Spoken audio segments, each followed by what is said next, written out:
You know, if you ask any seasoned construction manager, they'll tell you the exact same thing. Projects are pretty much won or lost right at the beginning. Seriously, the decisions you make in those first 30 days of mobilizing a site, they don't just set the tone. They literally build the foundation for either efficiency or, well, total chaos. So let's dive into this and really unpack the critical sequencing that separates a smooth project from a troubled. All right, here's the game plan. First, we're going to talk about what site setup sequencing really is, and spoiler, it's way more than just a checklist. Then, we'll get into the high costs of making mistakes early on. After that, I'll walk you through a practical 30-day blueprint.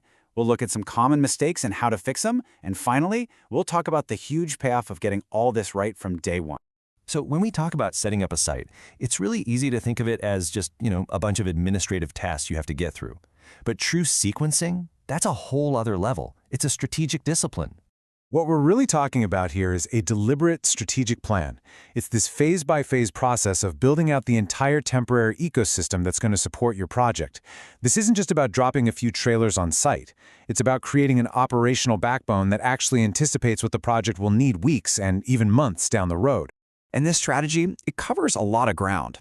We're managing everything from site access and your main haul routes to exactly where the trailers, toilets, and storage containers go.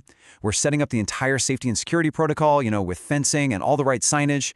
And we're planning for logistics like waste management and material staging. Think of it like this. Each of these pieces is a gear in a much larger machine. And if they aren't meshed in the right order, the whole system just grinds to a halt. Okay, so let's look at how this all plays out in the real world. Because getting the sequence wrong isn't just a minor headache. Nope. Small errors made in that first month, they have a really nasty habit of snowballing into huge compounding problems later on. Now this slide right here really shows you the ripple effect. A poorly planned haul route, it seems like a small thing, but it creates delivery choke points right away. A week later, that means your trades are stacked up waiting for materials, and boom, your schedule starts slipping. Or what about placing a trailer in the wrong spot? You're not just paying to move it later, you've just blocked the exact spot you needed for your crane access in Phase 2. See, every little mistake forces you to react, and that costs you time, money, and focus. And this links right back to the bottom line. The Associated General Contractors of America points out that early collaboration, which was really the heart of good site planning, leads directly to fewer change orders and claims. The key takeaway here is that methodical planning during setup isn't a cost. It's an investment that prevents much bigger costs down the road. So what does a proper sequence actually look like in practice? Let's walk through a high-level blueprint for those critical first 30 days, starting from before you even break ground. Believe it or not, the work starts before a single boot hits the dirt. Step 1 is pre-mobilization. This is where you finalize that site logistics plan, confirming exactly where every single trailer, dumpster, and laydown area is going to live. This is also when you lock down all your permits, and, this is a big one, conduct comprehensive utility surveys. Hitting an unmarked utility line isn't just expensive, it's a massive safety risk and a total schedule killer. Okay, once you've got the green light, the first physical actions on site need to follow a very strict logic. First, you secure the perimeter with fencing and a single controlled access point. Then, you establish your arteries. The haul routes and parking areas get graded and graveled. Only then do you prep the laydown areas. The sequence here is absolutely vital. Control, then access, then storage. You have to create the infrastructure before you introduce all the clutter. And this flows right into what OSHA calls an internal traffic control plan, or an ITCP. This isn't just about managing traffic outside the fence. This is a formal plan for how trucks, equipment, and people are going to move safely and efficiently inside the job site. Establishing clear routes and rules of the road from day one is just fundamental to preventing accidents. Finally, with your access and storage zones all set up, you install the support infrastructure.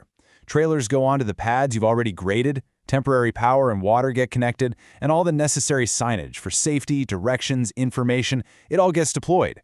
Now you have a functional, organized, and safe site that's ready for the workforce to show up and get to work.